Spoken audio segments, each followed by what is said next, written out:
now be recorded. Says Duncan just joined. Shoot. Oh, hi, Duncan. Hey there, how are you? Attempting. Hello. Good, how are you? Good. Sorry for the delay.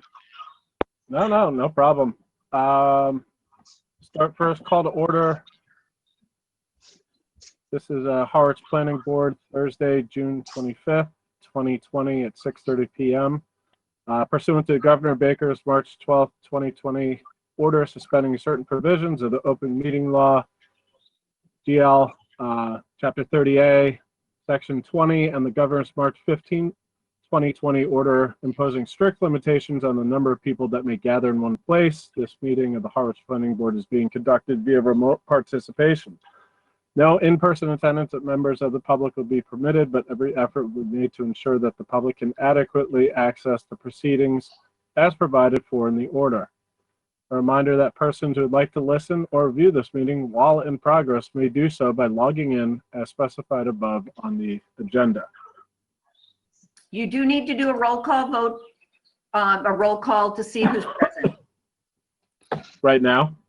Yes. Okay. Do a roll call vote for attendance. You could state your name. Just move on. Oh, I've got the list. Duncan Berry, Aye. Craig Chadwick, Craig Chadwick's here. Dave Harris. No. Mary Maslowski. She's frozen right now, but she is there. Yep. Alan Peterson Alan Peterson, aye. and Bill Stoltz. Bill Stoltz, aye. Okay.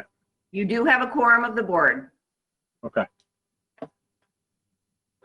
For public hearing, following hearings are originally scheduled for June 9th, 2020. However, the chairman canceled the meeting. Abutters were re-notified via regular mail.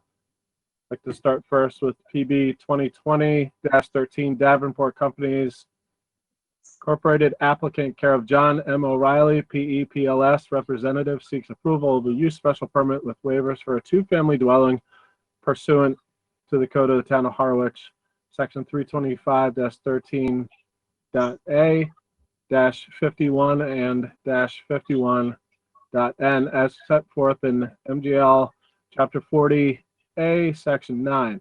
The property is located at 0 Old Campground Road, Map 30, Parcel C12 in the RM District. And I understand, Town Planner, that the applicants requested a continuance. Yes, they have. They have requested a continuance to July 14th. I'd like to take a motion. Go ahead. I move that we continue the public hearing for PB 2020-13 Davenport Companies, Inc. applicants until July 14th, 2020, no earlier than 6:30 p.m. Duncan Berry, second. Okay, we have a vote and a second. We need to do a roll call vote. You want me to run through the folks? Sure, why not? Okay. Duncan Berry, Aye. Craig Chadwick, Craig Chadwick, aye. Mary Maslowski, Aye. Alan Peterson, Alan Peterson, aye. and William Stoltz. William Stoltz, aye. Okay. So that's continued. And also PB 2020-14 Davenport Companies Incorporated, applicant care of John M. O'Reilly, PEPLS, representative, seeks approval of a use special permit with waivers for a two-family dwelling pursuant to the Code of Town of Harwich, Section 325-13.A-51 and -51.N as set forth in MGL Chapter 40A, Section 9. The property is located at 0 Old Campground Road, Map 30, Parcel C11 in the RM District. And this has also been noted that the applicant has requested a continuance to July 14th, 2020. I'll entertain a motion for that. Alan, it's Mary. I move that we continue the public hearing for PB 2020-14 Davenport Companies, Inc. applicants until July 14th, 2020, no earlier than 6:30 PM. Do I have a second? Craig Chadwick, second. Okay, we have a vote and a second. We'll do Duncan roll call. Berry. Aye. Craig Chadwick. Craig Chadwick, aye. Mary Maslowski. Mary Maslowski, aye. Alan Peterson.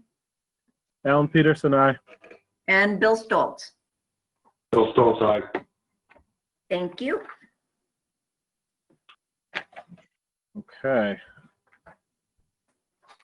And moving on to new business. And we have PB 2020-18. Aaron and Deborah Gingras, applicant, care of Paul E. Sweetser, PLS, seeks endorsement of a two-lot approval not required plan entitled Plan of Land in Harwich, Massachusetts, as prepared for Aaron T. and Deborah Gingras, scale 1 inch to 40 foot, dated June 3rd, 2020, prepared by Paul Sweetser, PLS. The plan is pursuant to MGL Chapter Section 81P and Section 400-9 of the Codes of the Town of Harwich for property located at 207 Follows Road, Map 60, Parcel H3-4. The parcels are in the RM zoning district. So I understand Mr. Sweetser is on the line. He is. Okay, the virtual floor is yours. Okay, well, the plan that's in front of you shows a division of Lot 2 is shown on Plan Book 658, page 9. Lots have required frontage and area.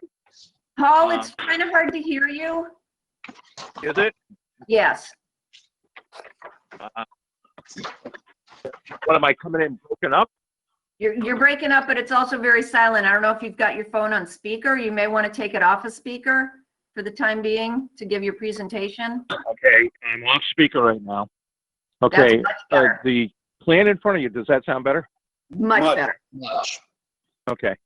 The plan in front of you shows a division of Lot 2 as shown on Plan Book 658, page 59. It's 2 lots. Both lots have the required frontage and area. The lot that is to the west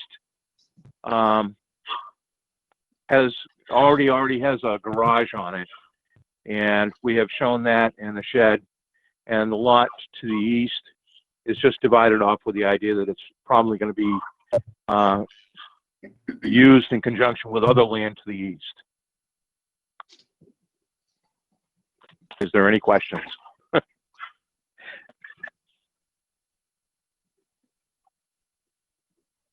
And can I first get comment from the town planner? Yes, so for an A&R plan, the board may either vote to endorse the A&R or deny the A&R specifically detailing why, or take no action. Moving forward, each lot shows required frontage along Follows Road. So it meets the requirements. The most important thing, though, that we want to make everybody aware of is the board, if the board does vote this evening to endorse the plan, it's unclear when they will be able to actually sign the plan, as Town Hall is currently closed with limited access for specific employees only. Endorsement will have to wait until the declared emergency is over and the public is allowed back in the building. Police and fire have no comments regarding this matter. And conservation, the Conservation Department does not have any issues with the lot reconfiguration. There are wetlands in the area, and if any development is proposed, it may be within conservation jurisdiction. And from the Health Department, from our own Katie, the only comment the Health Department has is that if lots are ever developed, fully compliant Title V septic systems must be installed. No variances from local or state requirements will be granted. And that's my report. I have a Okay, question. thank you. Go ahead, Mr. Barry. Paul Duncanberry, just for a quick question. I see at the bottom of the map that you have, or the plan, excuse me, there's a modification line. I know it's trivial, but just out of curiosity, what is the modification line all about? And why did it only? Okay, the town voted Left. to use the shape factor number formula. Okay, and in order to do that, you have to have a portion of the lot that actually can meet the required area and actually meet the shape factor number.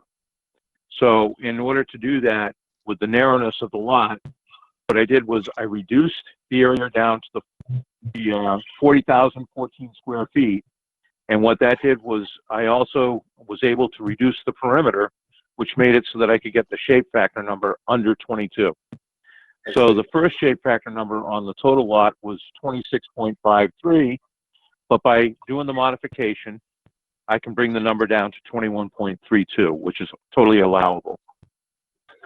And still maintain 40,000 square feet. Mhm. Yes. Okay, thank you.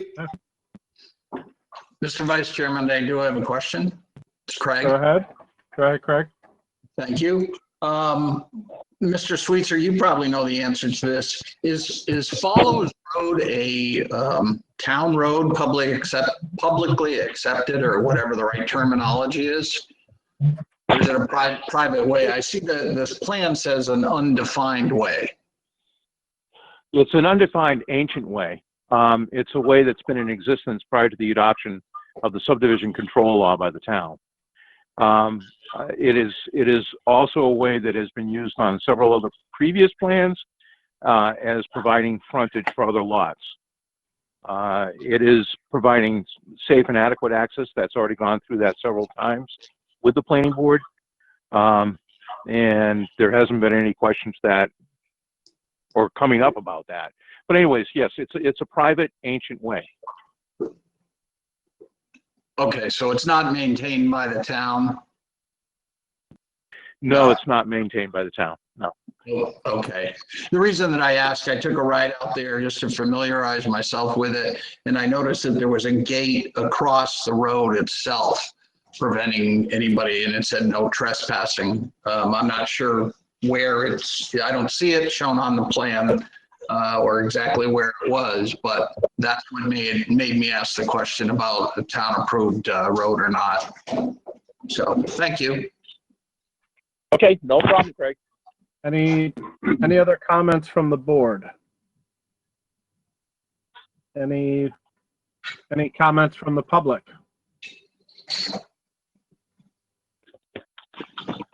Seeing as there are none, we could do going through the findings. We'll adopt the findings. Helen, this is Mary. Yep, go ahead. So I move that the planning board adopt the following findings of fact. The said plan does not constitute a subdivision as the way shown on the plan is a way in existence when the subdivision control law became effective and has, in the opinion of the planning board, sufficient width, suitable grades, and adequate construction to provide the needs of vehicular traffic in relation to the proposed use of the land abutting thereon or served thereby, and for the installation of municipal services to serve such lands and the buildings erected or to be erected thereon. Have a second? Craig Chadwick, second. Okay, we have motion and a second. We could do the roll call, Charlene? Yes, sir. Duncanberry. Duncanberry, aye. Craig Chadwick. Craig Chadwick, aye. Mary Maslowski. Mary Maslowski, aye. Alan Peterson. Alan Peterson, aye. And Bill Stoltz. Bill Stoltz, aye. And the board vote on endorsement. Mary? So I move that the planning board vote to endorse the approval not required plan entitled Plan of Land in Harwich, Massachusetts, as prepared for Aaron T. and Deborah J. Gingras, scale 1 inch equals 40 feet, dated June 3rd, 2020, prepared by Paul E. Sweeto, PLS. Craig Chadwick, second. We have a vote and a second. We could do the roll call. Duncan Berry, Aye. Craig Chadwick, Craig Chadwick, aye. Mary Maslowski, Mary Maslowski, aye. Alan Peterson, Alan Peterson, aye. and Bill Stoltz. Bill Stoltz, aye. Okay. I think that's it, right? Very good. Okay. Okay. Moving Thank right you. along. That sounds like we have it. Thank you very much. Thank you, Paul. See ya. Bye, Paul. We'll talk to you guys later. Thank you very much. Have a good night. You You too. Thank you. I entertain a motion for the minutes. Duncan Berry, I'd like to make a motion that we accept the minutes as written and delivered here for the meeting on 28th of May, 2020. Craig Chadwick, second. We have a motion and a second. Do roll call on this. Duncan Berry, Duncan Berry, aye. Craig Chadwick, Craig Chadwick, aye. Mary Maslowski, Mary Maslowski, aye. Alan Peterson, Alan Peterson, aye. Bill Stoltz. Bill Stoltz, aye. Okay. Old business. Continued discussion on draft amendment to multifamily dwelling related bylaws. Town planner? Town planner. So after last year's town meeting, so in 2019, we had a list of a number of different items which the board wanted to look at. This was one of them. As the board may recall, I had provided you with a document earlier this year, before all the COVID stuff happened, of all the different requirements for multifamily. I think a lot of you agreed that it is onerous and cumbersome. And so what this document hopes to do, it's not written as a zoning amendment yet, but what it hopes to do is to alleviate some of the, in my opinion, overly restrictive restrictions that are currently on the multifamily requirements. For example, in an area in Harwich Center, which is zoned for multifamily, you need to have 8 acres of land, and you can't be within 1,500 feet of another multifamily dwelling. Well, given the area of that zoning district, it's zoned for that use, but no other multifamily can be there because of those restrictions. We don't have any lots that are 8 acres, and multifamily being 1,500 feet away, you just can't get it because it's from the property itself. So there's an example of why, in my opinion, it is overly restrictive. I don't know how you'd like me to go through this. We can go through the document itself if you would like. I don't know how much detail you want to go into. We are missing 3 board members. But I think some kind of discussion is probably a good idea. Yeah, Leave that up to you. any of the Acting board Chair members Peterson. want to chime in? Question. Mary, go ahead. So Charlene, what would it take for you to put it in the form of a draft bylaw that then we could take a look at? Not much at all. I could definitely have that for you for the 14th. I guess, Alan, Mr. Chair, my suggestion would just be that we get a draft bylaw with Charlene's suggestions. Then we'll have it in front of us. We can talk about the actual changes in the language, and then do what we need to do to refer to the selectmen if we decide to go forward.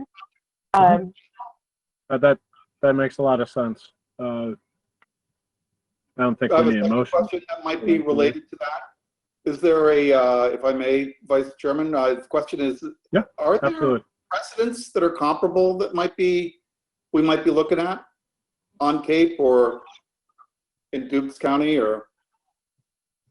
You mean similar bylaws? Correct. So similar changes. Some towns, most Cape towns, except for like Barnstable and perhaps Falmouth, don't really allow multifamily housing.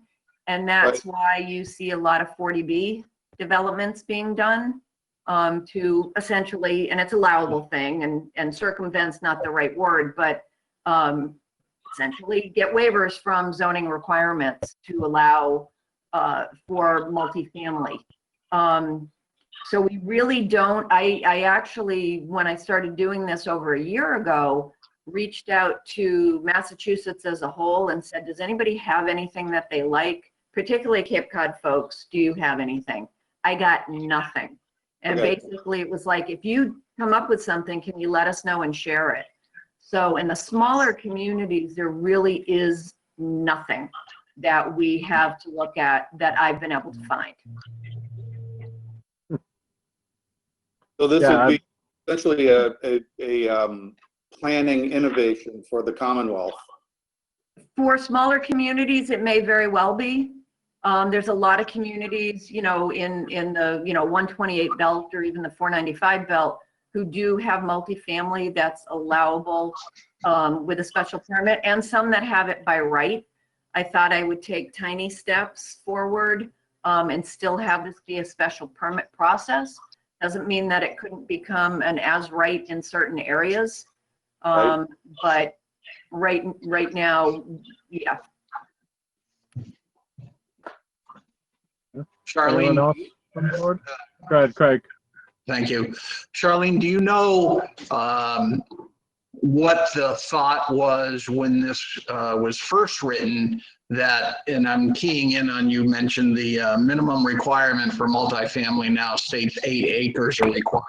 And I recall that was an objection raised by the attorney for abutters for the Royal Apartments, that they didn't have the 8 acres.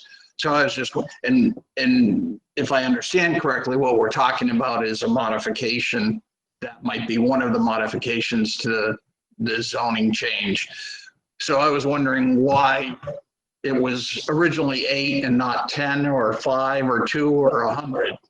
Actually, depending upon which district, in the MRL zoning district, you actually needed 10 contiguous acres, but not more than 25.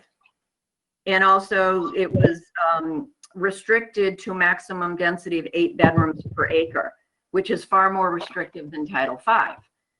And in the MRL1 zoning district, you needed a minimum of 8 acres and a density of 4 bedrooms per acre, which again is more restrictive than Title V. So depending upon which MRL you were in, dictated what you needed to have for land area. Quite honestly, I have no idea what the thought process was behind this.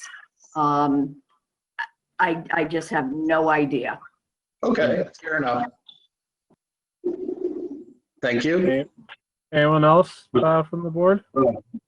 Mr. Chairman, Bill Stoltz. Yeah. Yep. I have questions on the front and side and rear setbacks. I think we ought to discuss that a little more when we get a chance. And then the other one I had a question on is the height requirements. I think that should be looked at very carefully. But I do understand that we should be trying to use a lot less acreage to get some affordable housing. And if I might, I didn't mean to cut you off, Bill. Go ahead. Bill and I actually did talk about this the other day, and right now in the zoning bylaw in section 325-20, there's a section called stories for human use or occupation, which that's obviously a typo. And it says in reference 3, which is the bulk table within the zoning bylaw, maximum permitted height stories. In no case may any building used for multifamily, this is existing, for multifamily dwellings, hotels or motels, use exceed 50 feet in height, nor contain more than 4 levels of human occupation. In no case shall a single-family residence contain more than 2 levels, and then it goes on from there about single-family dwelling. So the bylaw currently is 50 feet in height or 4 stories. So I just brought that forward into the table itself.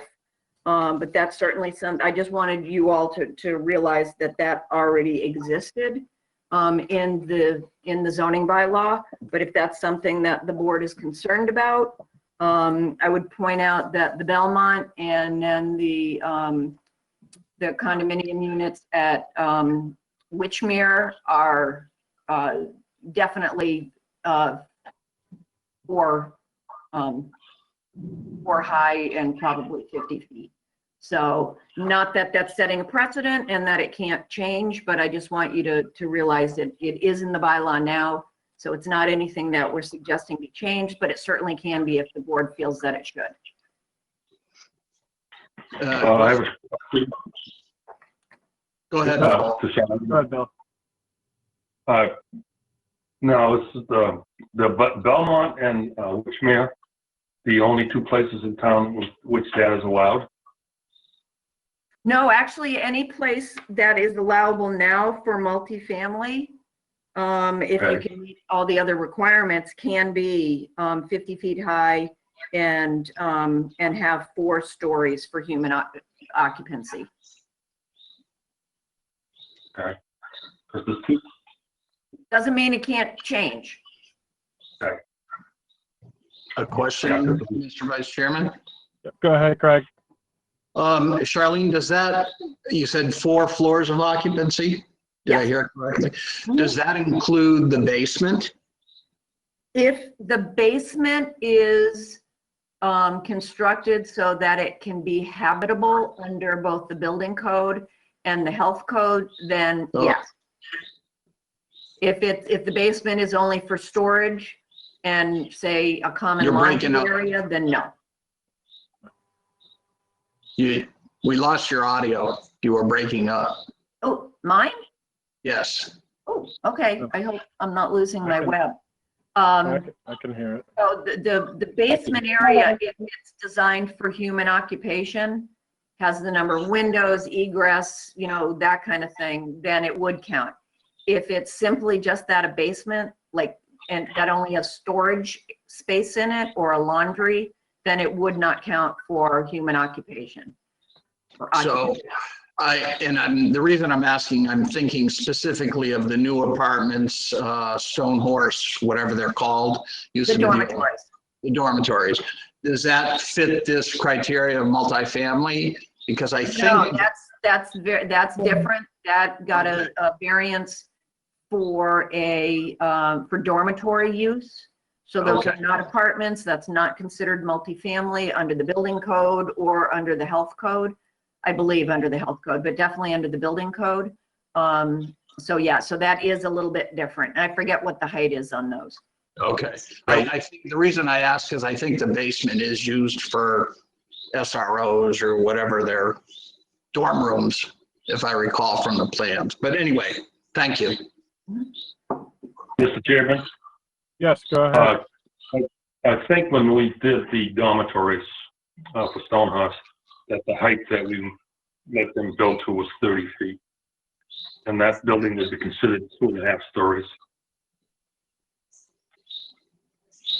So Bill, this is Craig. Does it have 3 floors of occupancy above grade and 1 below, or 2 above grade and 1 below? Do you know? In the case of the dormitories, they had a half a story above grade and then 2 stories above that. So it's 2.5 stories high. That's what would be considered 2.5 stories high. Above grade. And the height of the total building was 30 feet. Okay. Thanks.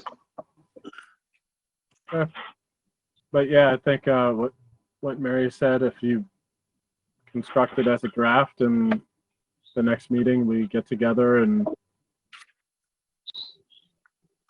go through it. Okay, Yeah, sounds like a that'd be plan. great. That'd be great. Thank you. And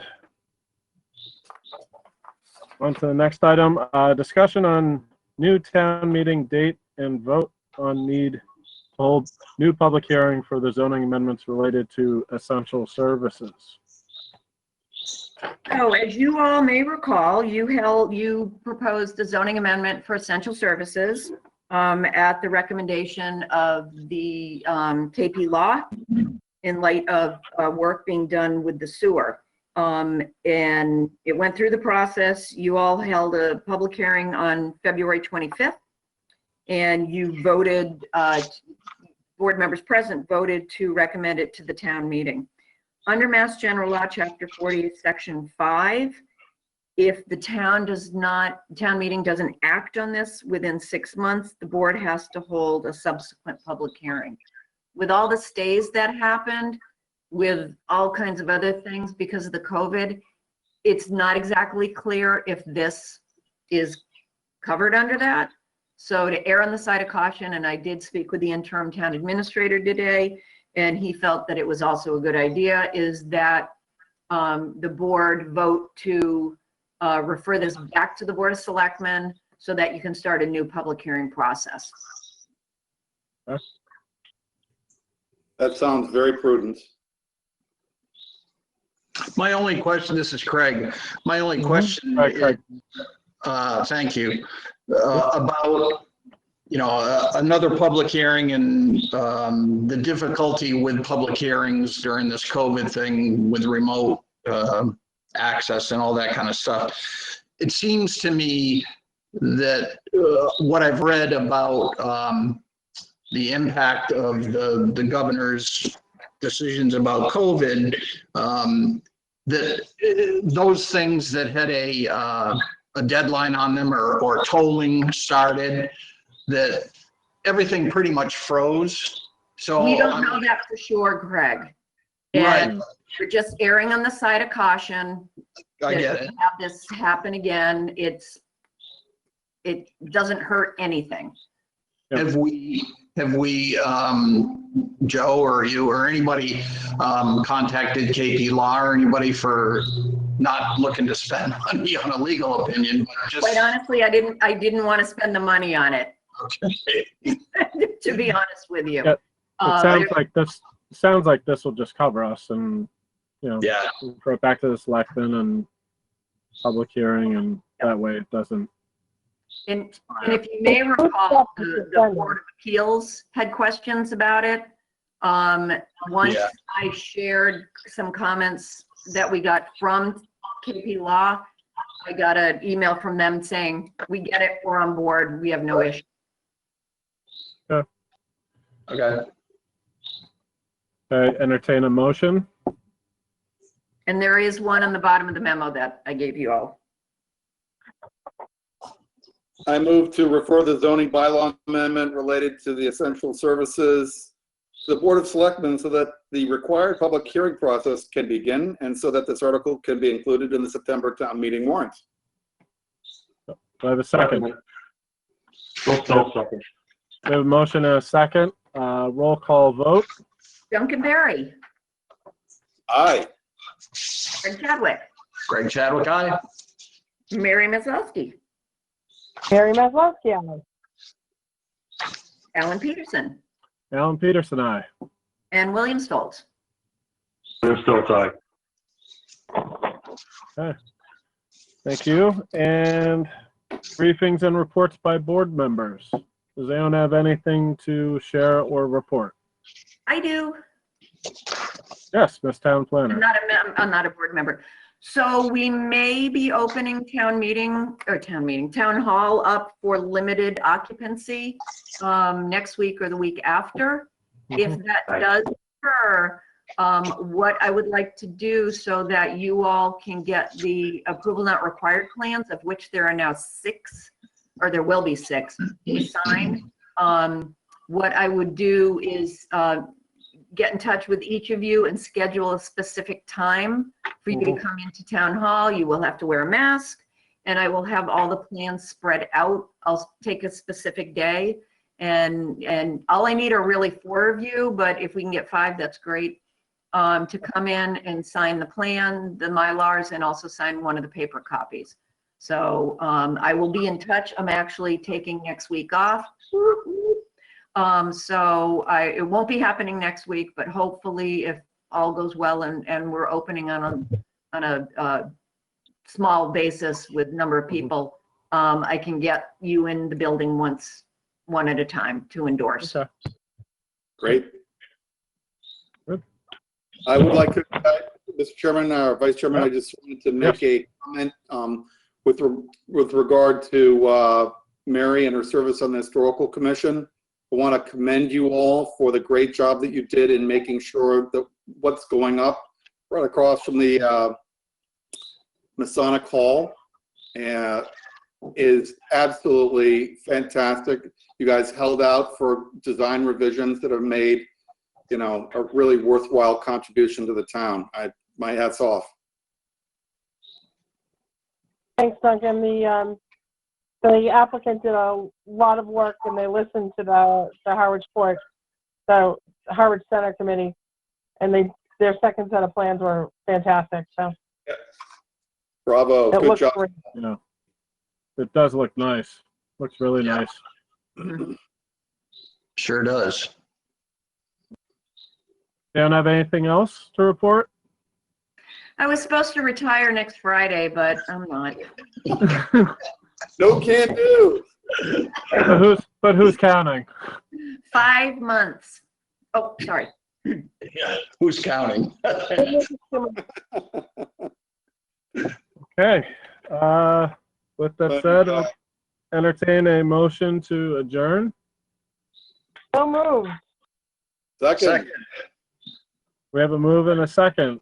Roll call Duncan vote. Berry, Duncan Berry, aye. Greg Chadwick, Greg Chadwick, aye. Mary Maslowski, Hi. Alan Peterson, Alan Peterson, aye. Bill Stoltz. Both don't die. Happy 4th of July, everybody. Yeah, have a good Thank you. Good night, one. everyone. Yeah. Have a good one. Good night.